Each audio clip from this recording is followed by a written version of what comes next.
30 million years ago, a monster roamed the landscape. Well, we're talking about one of the most ferocious animals that probably ever walked the earth. This was the biggest beast to live in North America since the dinosaurs. Look at the size of that skull.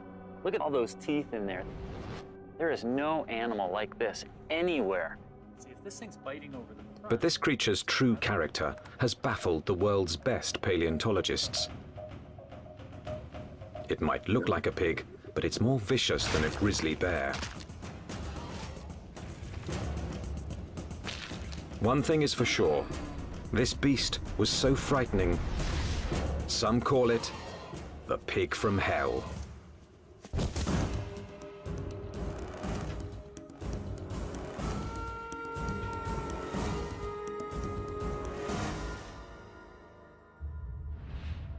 Prehistoric America, 30 million years ago, the dawn of the Oligocene epoch.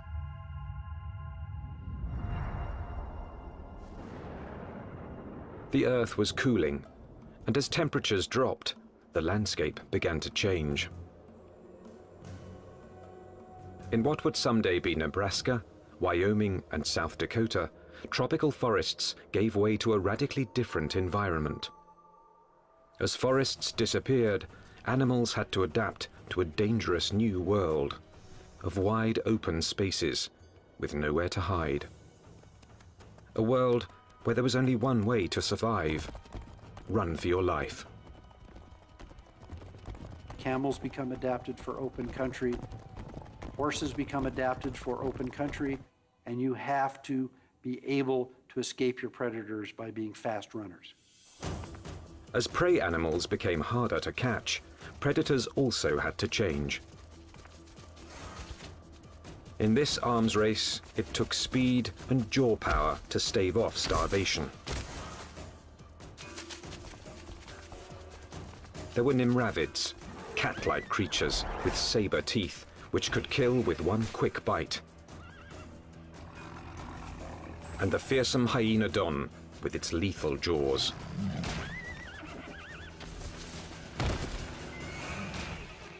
There was another animal stalking these deadly grasslands. Scientists call it the entelodont. More than a meter at the shoulder, weighing in at 270 kilos, entelodont was the Oligocene's #1 menace. Entelodonts, I mean, they were really bad-looking animals that only a mother could love. And if you were another animal on the landscape and you saw one of these things, I think you'd go in the opposite direction. Paleontologists have always looked at the entelodont's sheer power with reverence. But its behavior is one of evolution's most puzzling enigmas. Was it a pure hunter, or did it use its battle tank body simply to protect itself from other predators? Between the biting and the chewing, you wanted to stay away from the business end of this animal. Just look at it. Look at the size of that skull. Look at all those teeth in there. There is no animal like this anywhere. Entelodont's name means perfect-toothed. Its teeth were driven by a perfect system, which gave this creature a ferocious bite.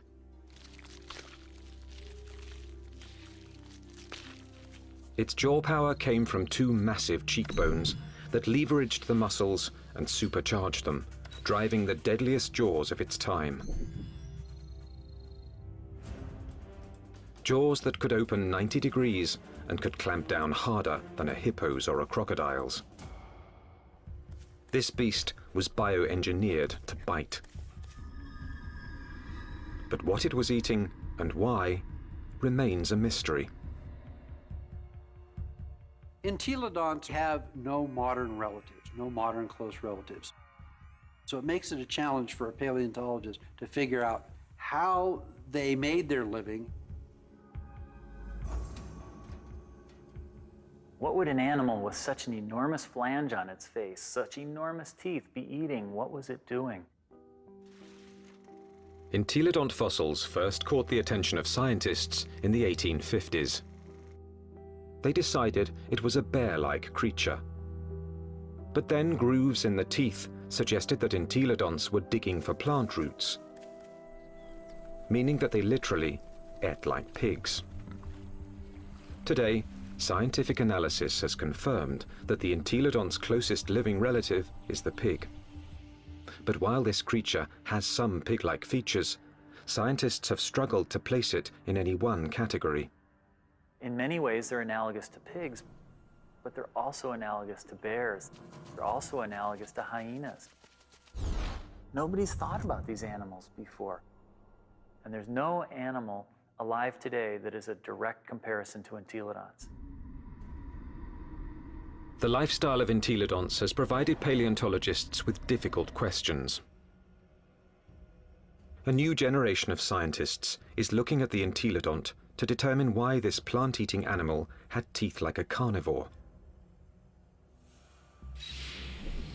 Entelodont jaws held 4 different kinds of teeth: canines, incisors, premolars, and molars at the back.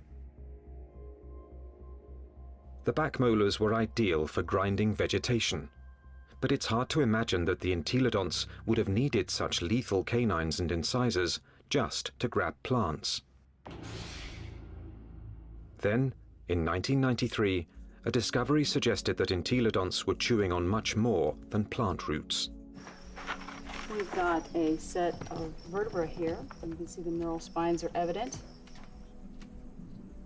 For over 15 years, this quarry site in the Badlands of South Dakota provided paleontologists with a multitude of fossils from the animals that shared entelodonts' world. There it is. First time out in 33 million years, huh? 30 million years ago, this place was a watering hole crowded with rhinos, camels, and early horses.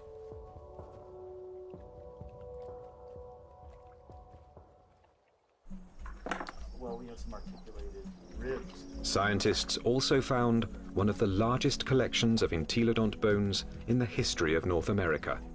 So many that they dubbed the site the Big Pig Dig. Fossil hunters also found the prehistoric equivalent of fingerprints, entelodont teeth marks, all over the bones of the biggest and fastest animals of its time. These represent bite scars along the dorsal margin of this rhinoceros skull. Well, what could make these marks? If we take an entelodont skull, we see that the premolars are widely spaced apart. So when we lay that over the top here, lo and behold, they're matching up quite well, suggesting that this animal is at least a likely candidate for biting through the top of the skull of this rhinoceros. The dig presented key evidence that entelodonts didn't just eat plants, suggesting that they were less like modern pigs and more like fearsome prehistoric predators.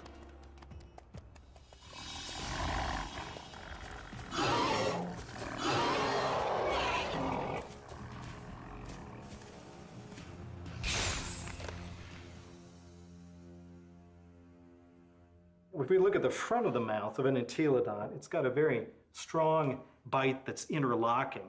The teeth come together like that. The tips of the teeth don't touch each other, so it's not really specialized for cropping vegetation.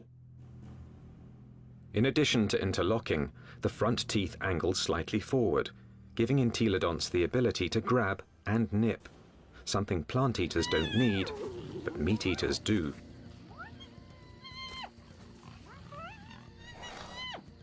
The incisors and the canines have been perfectly capable of tearing a bite out of a carcass.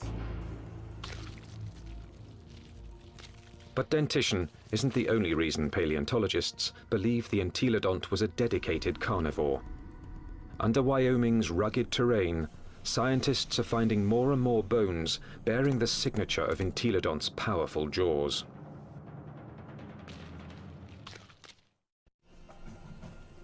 Across the Great Plains of North America, scientists are investigating a prehistoric pig.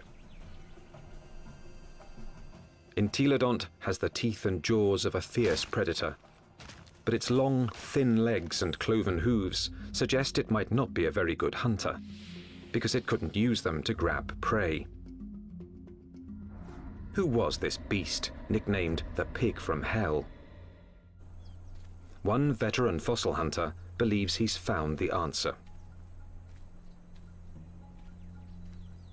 I look at him as an attack predator, that he was top-of-the-line predator, just like the lion is today in Africa, and just like T-Rex was in the late Cretaceous.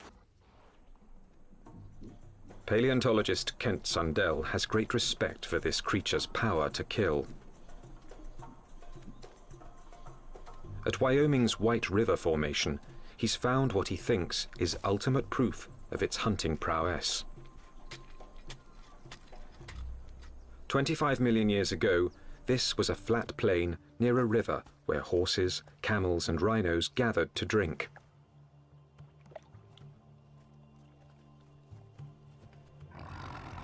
Fierce carnivores, such as hyenodons and saber-toothed cats, were also drawn here. It was the perfect spot to ambush and kill the unwary prey animals. In 1998, Dr. Sundell found the mangled skeletons of 7 miniature camels jumbled together.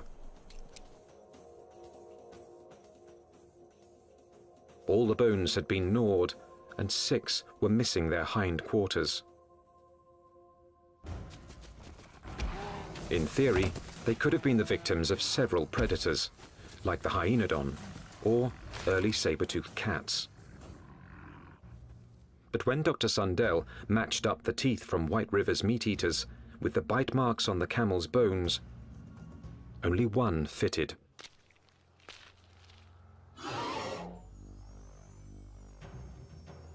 Bite marks alone don't prove these camels were killed by an entelodont, but where the bite marks are might be a clue. On the camels, I showed they were bitten in the back of the skull and at the top of the neck. He gets next to that prey and he tries to get a puncture wound through the cranium. Dr. Sundell believes this is the mark of a true predator, which kills before it eats. And hundreds of miles away, in Ohio, there's more evidence that entelodonts could have hunted. Evidence from a scientific journey no one's ever taken before. Inside an entelodont's 30-million-year-old head. At Ohio University, anatomist Larry Whitmer uses a CT scan to electronically model the brain surfaces of prehistoric animals. When he modeled his first entelodont brain, he noticed something unusual. This animal's eye sockets face right back out at us. What that tells us is that this animal almost certainly had binocular vision, meaning the visual fields overlapped, which allowed them to have some depth perception. Larry Whitmer believes entelodont's eyes help to identify it as a predator. There's a decent chance that this animal has binocular vision as a predatory adaptation, to actually spot prey and actually judge their distances, which you might actually expect an ambush predator to have. So it could actually jump at the right speed and the right distance in order to capture its prey.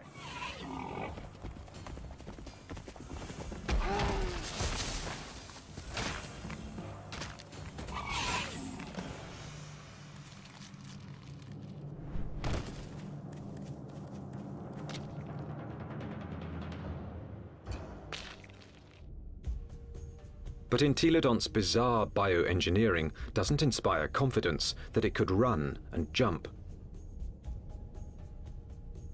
Its body bones are light compared with its massive skull. But in fact, entelodonts easily carried their enormous heads, without tipping over, using powerful packs of muscle bulging from the top of the spine to the legs, and from the back of the head to the tail. The animal's head was cantilevered out in front of its body with these ligaments that ran from these spines down to the skull. It had full muscle all along either side here, and it had muscles coming from the sternum up to the jaw down here. Massive muscles carried its oversized head.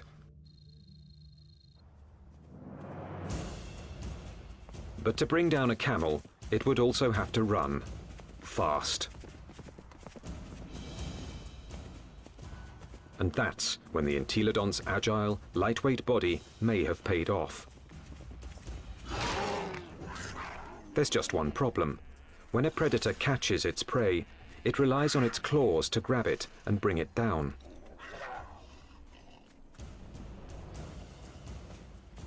Armed with only cloven hooves, there is no way the entelodont could have captured a fleeing camel. Or is there? It must have been doing something right, because there's compelling evidence that plenty of large mammals ended up as an entelodont's lunch. Well, it looks like there's a lot of bones coming out along here, and right here we have a really large limb bone. And we found evidence that entelodonts have bitten into all sorts of bones, including rhinoceros bones. They've been biting into camels. We found evidence that they were biting into the long bones of rhinos. The bite marks that we see are these two. This would be... Kent Sundell believes White River's camel skulls reveal how a cloven-hooved predator captured its prey. He runs up, he gets next to that other prey, and he tries to get a punctured wound through the cranium or into the very back of the neck. And then the long snouts that I move around. Entelodont expert Scott Foss disagrees with Kent Sundell's scenario. I can get close enough to. I doubt an entelodont used its teeth in order to capture other prey. It probably used its larger bulk and ability to accelerate to just run into the animal and knock it over.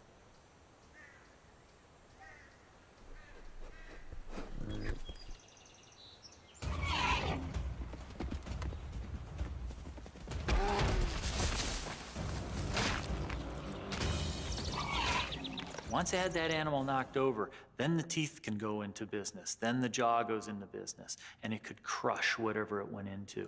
And it probably bit the animal right there in the head. Entelodont had all the tools necessary to kill prey animals.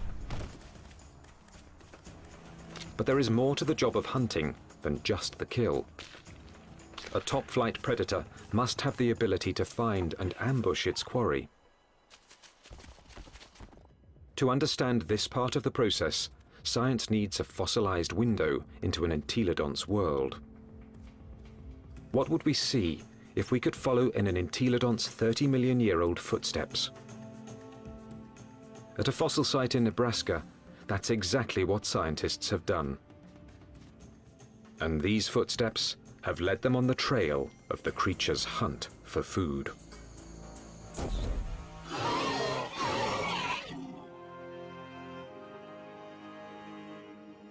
Northwest Nebraska, home to Toadstool Geologic Park, one of America's more remote tourist destinations, and a treasure trove for anyone fascinated by life's ancient past.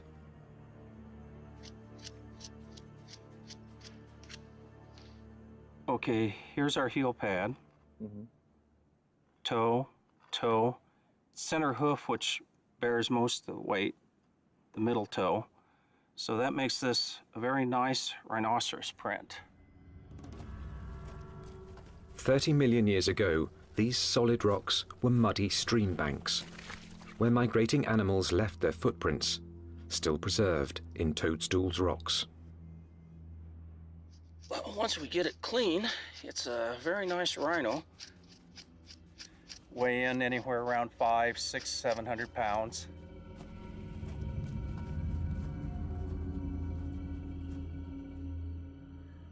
Dave Nixon has spent over 25 years analyzing the fossilized animal tracks of Toadstool Park. So on the first slabs over there. He pours water on 30-million-year-old tracks to make them more visible. He can then interpret the animal's behavior. And he's walking at a deliberate pace, but not excited until he gets to this point. He starts to become stuck in the mud and shows quite a bit of emotion here because he really kicks, lands here, and he's out of the mud, but he puts another leap in, and the third bound takes him out of our exposure, and we're seeing excitement, if not fear. And if you're a herbivore, somebody always wants you for lunch. The rocks reveal that something was following the rhinos. We also have some smaller tracks. They look really tiny until you realize they're the tips of the toes. And what we have is an entelodont. The entelodont tracks at Toadstool Park give experts like Dave Nixon an unparalleled opportunity to understand how these creatures might have hunted. Because on that day, 30 million years ago, entelodonts weren't the only animals following the rhinos. And we have a set of carnivore tracks over here. These are smaller, and there are some claw marks on the inside. And we have another set right here. That carnivore may have been a hyenodon. 30 million years ago, hyenodon was one of the top carnivores in North America. Its powerful jaws could pin down any prey animal. Then its razor-like teeth would finish the kill. But it also had the patience to track the prey over long distances. The carnivores are following the herd animals who go through first and fairly close. They'd be relatively on the heels of the group.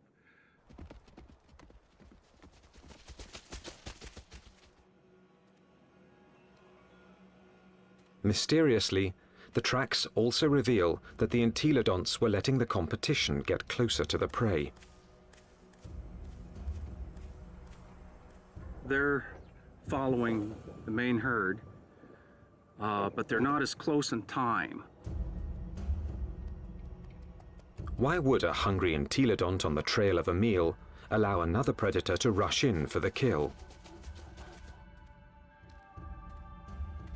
The answer may lie in the most puzzling evidence of all.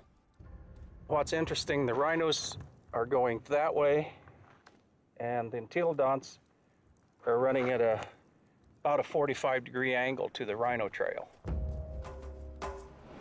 Zigzagging seems a strange path to take if the hyenodon was closing in on the prey. But some experts believe entelodonts might have had a very good reason to zigzag. A reason revealed by a CAT scan. When anatomist Larry Whitmer modeled the surface of an entelodont's brain, one exceptionally large nerve cluster got his attention. The size of these things right here, and what these are nerves that are actually bringing sensory information in from the snout. This was no bloodhound, but it still had a very respectable sense of smell, and this smelling apparatus here certainly would have been well adapted to pick up the smell of a carcass. And that could explain why the Toadstool Park entelodont zigzagged while following the rhinos and hyenodon. Zigzagging could have helped its nose track the smell of a kill. It's searching. If, say, something's here or here, as you go around it, as the wind brought the scent to you, you'd be able to basically triangulate in on it and go find it. So if the wind's from this direction and you're upwind, you'd miss it, but as you came this way, you'd be downwind and catch it, and you could double back.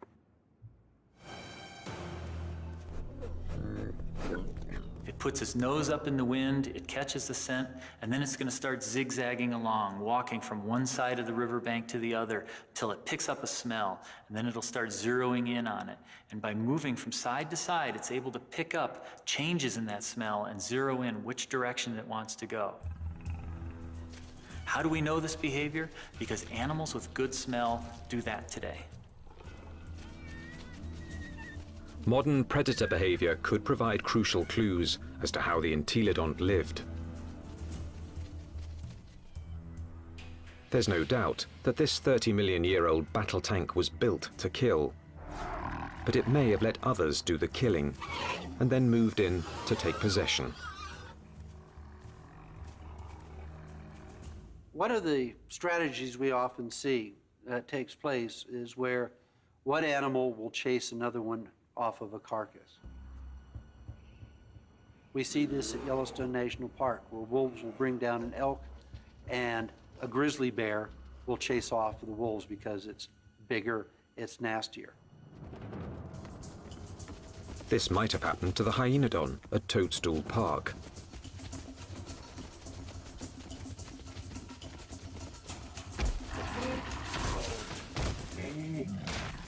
The hyenodon has run down and killed an exhausted rhino and is feasting on the carcass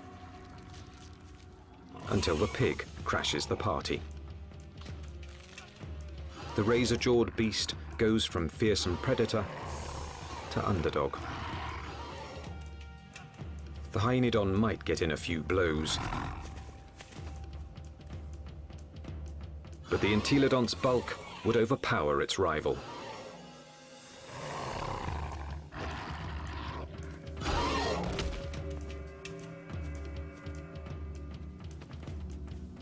Entelodont had the tools to take any carcass it wanted. I can't think of any other carnivore that might stand up to it. Some experts argue that this is the true secret of the creature's success. An entelodont could hunt, but it didn't need to be a full-time predator. Instead, it let true predators do the hunting and killing, and then stole the fruits of their labor. Stealing food from a hyenodont, even if it meant getting into a battle with a hyenodont, would probably take a lot less energy than having to hunt for food and kill food on its own. If scavenging was its lifestyle, the entelodont's complex bioengineering doesn't look so strange. Entelodont had the eyes of a hunter, the nose of a scavenger, the front teeth of a meat-eating carnivore, and the back teeth of a plant-eating herbivore. It may have evolved from a plant-eater into an omnivore, a creature that could eat whatever was available in a radically changing world. And so in reality, what this animal ate was anything it wanted.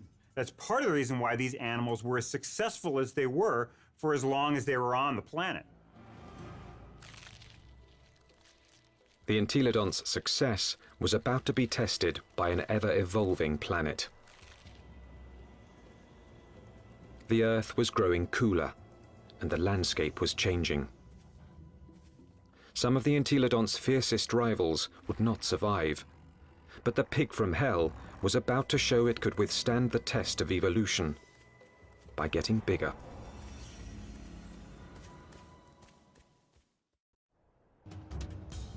"25 million years ago, entelodont reigned supreme. It roamed the North American Badlands, eating everything, fearing nothing, taking any food it wanted." Well, we're talking about the biggest, meanest animal that ever walked the Badlands, and was one of the most ferocious animals that probably ever walked the earth. Nothing could stop the entelodont from dominating their world for millions of years to come. Nothing, that is, except planet Earth. 25 million years ago, the time known as the Miocene began. The Earth grew even colder, and once again, North America began to change. The trend towards drying, a more arid environment continued, and you see woodlands become less frequent, become more scattered, spotty, confined along rivers. So you're talking about an open grassland environment very similar to what we think of the Great Plains today. The fossil record reveals that as plant foods grew more scarce, mass extinctions began. Survival depended on traveling long distances to find something to eat. One of the selective factors that we see going on is animals becoming larger because it enables them to cover larger distances to find the food resources that they need to survive. And that meant that predators were confronted by a life or death problem. Now, the animals they hunted were bigger, faster, and much harder to kill.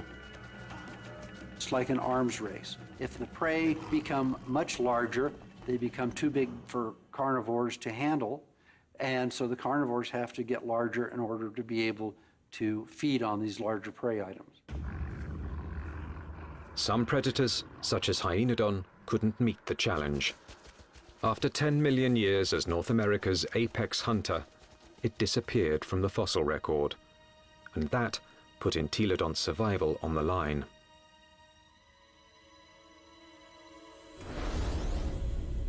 When the predator is gone, the scavenger is now in danger. The scavenger now needs to adjust its lifestyle. And if the scavenger isn't very flexible, it's going to have a difficult time. And in fact, the so-called pig from hell disappeared from the fossil record at about the same time. But this species wasn't gone. Entelodonts evolved to rule the North American plains with a vengeance. This pig hadn't become extinct, it had supersized. This new version stood over 2 meters tall and was 4 to 5 times the size of its predecessor. It still had a battle tank body and a sprinter's legs. Its skull and jaws were now even more massive and more intimidating. It was bigger than a modern bison.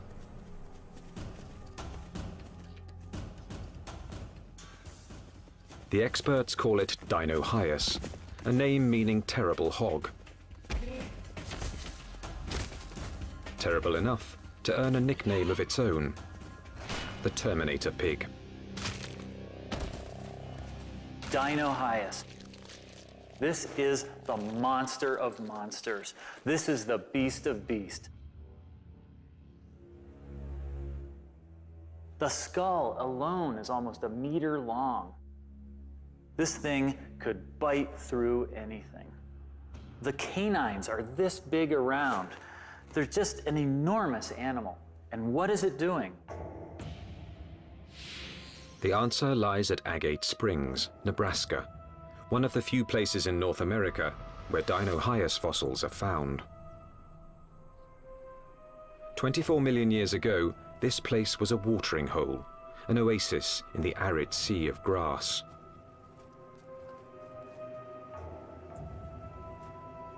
Hundreds of animals, many of them rhinos, gathered here to drink.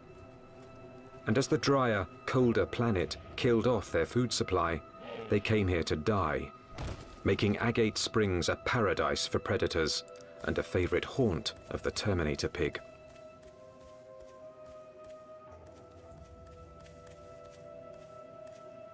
This thing was eating the big animals. We think that this guy was specializing on the large rhinos that lived at the time, on the calicotheres that lived here at Agate Springs. This is a limb bone from a calicothere, and in it we have a bunch of bite marks made by either a predator or a scavenger. The Entelodont premolar, one of the teeth you find just behind the canine, appears to match these holes very well. When its crushing jaws bit into some of the Miocine's biggest mammals, Dinohyus was chewing on more than meat.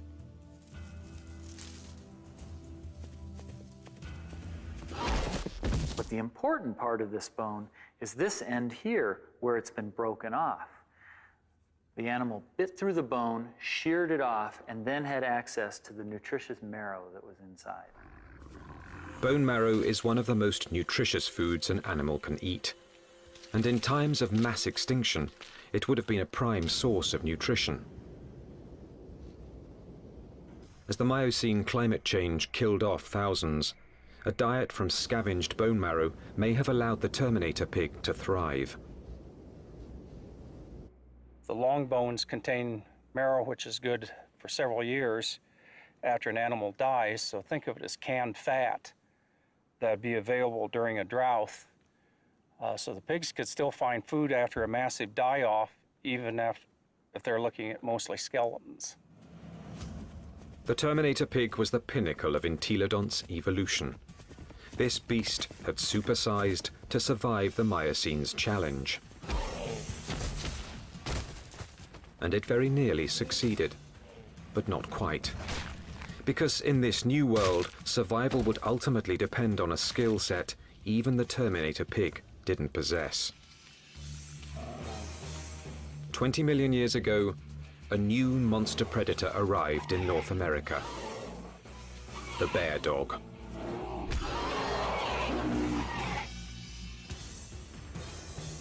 The Miocene epoch, 20 million years ago. In what's now northwest Nebraska, Dinohyus, aka the Terminator pig, is settling down to eat. The chances are good that its meal will be interrupted.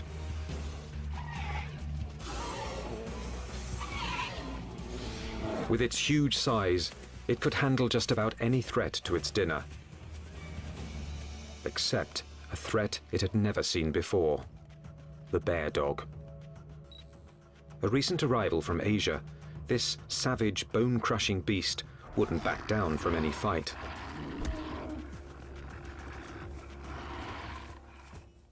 The bear dog migrated from its homeland in China and Mongolia across the Bering Strait to North America about 23 million years ago.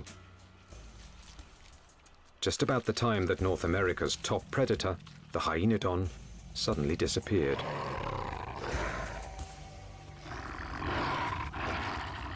Scientists suspect that it wasn't a coincidence.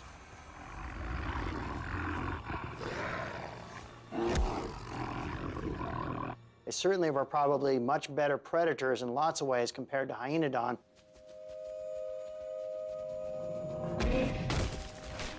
And so it's a reasonable expectation that they probably drove the last of hyenodon to extinction in North America. With hyenodons gone from North America, the bear dogs faced off with their only remaining competition, the Terminator pig. Dinohyus relied on its massive size and killing jaws, two advantages its ancestors had once deployed against hyenodon.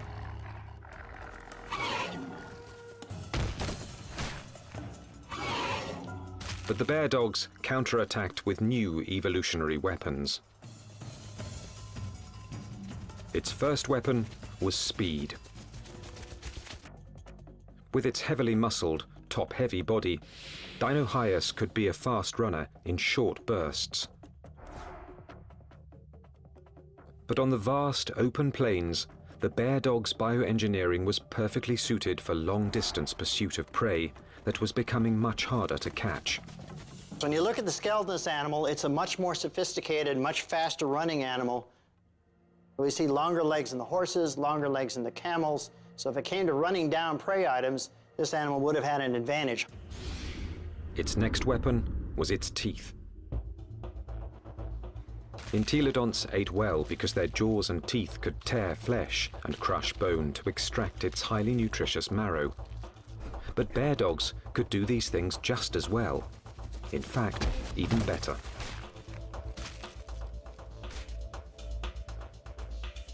It's a great animal at biting bone, eating bone, crushing it. And it also has a set of teeth that are sharper than any entelodonts. Entelodonts, for example, wear the tips of their huge canines off, and they're not actually very good for puncturing, probably because they spent so much time crushing bone with them. This animal never does that. Its canine teeth are always much sharper. It also has better slashing teeth in its jaw than any entelodont had. So in many ways, it did a better job of what entelodonts had done than entelodonts ever did. The bear dogs could outrun and outbite the Terminator pig. And they had a third weapon the entelodont never possessed. The deadliest power ever to evolve on Earth. Bear dogs actually had much more advanced brains. Brains that were much more like what we see with modern animals. So where these entelodonts had relatively archaic, simple, smooth brains, these bear dogs actually had a much more expanded neocortex that was more highly folded.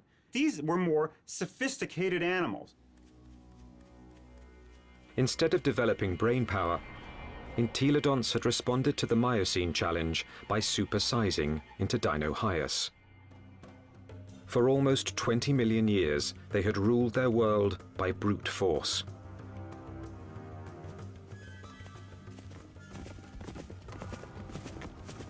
But no more. From now on, brains, not brawn, would decide who won and who lost nature's battle to survive. The mammalian world was fully caught up in this neural arms race. That arms race was starting to take place, and these entelodonts apparently weren't taking part in that. That may have actually put these animals at something of a disadvantage. This was an animal that almost certainly was driven mostly by instinct, with fairly predictable, stereotyped responses. This was not a clever animal. In combat, Dinohyus would have been bigger and stronger, but brain power could have given bear dogs the decisive advantage. Today, intelligent predators like wolves make up for their smaller size by hunting in packs to execute a creative plan of attack. Bear dogs might have followed the same strategy against Dinohyus. It's very difficult for Dinohyus to compete with the bear dogs. With a pack of bear dogs, even a large Dinohyus would have a difficult time chasing them away from a kill. These smaller, less powerful, but more clever animals potentially were able to actually steal kills away from Dinohyus. That they actually could have used different kinds of techniques. Fooling Dinohyus, being able to lead it away, or to actually even take on Dinohyus itself in actual combat.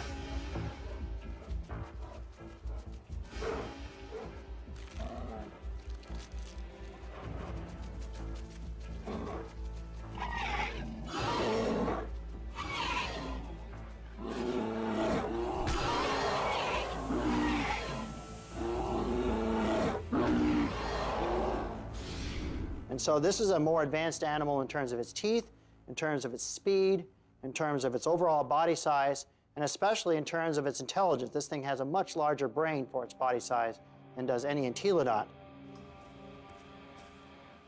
But this animal had entelodonts beat in almost every way you can think of. Within a few million years, after bear dogs arrived in North America, they had squeezed Dinohyus out. Its favorite food, the calicothea, was also extinct. Without this meal to sustain its own massive bulk, the Terminator pig was forced to compete directly with bear dogs for smaller prey. And that meager food source wasn't enough. The supersizing that had once guaranteed success was now a fatal flaw. Eventually, it got to the point where it is no longer advantageous to keep getting bigger because you reach a point of diminishing returns, that the amount of food you get by stealing from other animals does not compensate for your needs to maintain a population. Unable to get the calories it needed, the Terminator pig became the last entelodont. So if your prey goes extinct, you're likely to go extinct as well. Just getting large is not a good idea for the future.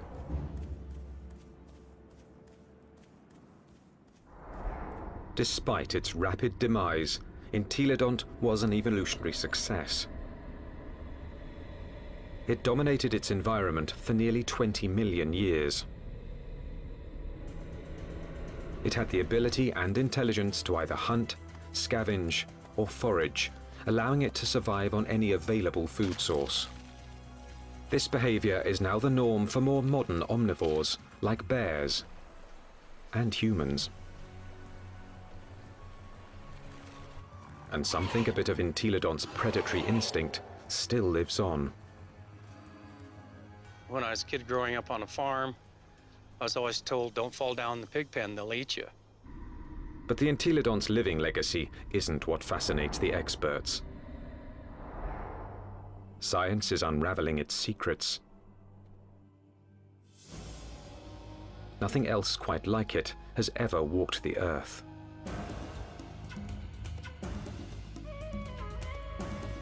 All we know is that this strangest of creatures, this toothy beast with an appetite for destruction,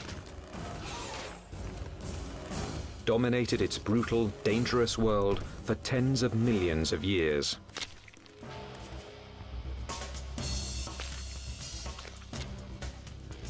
A powerful tribute to the entelodont, perhaps the most unusual and the most mysterious of all prehistoric predators.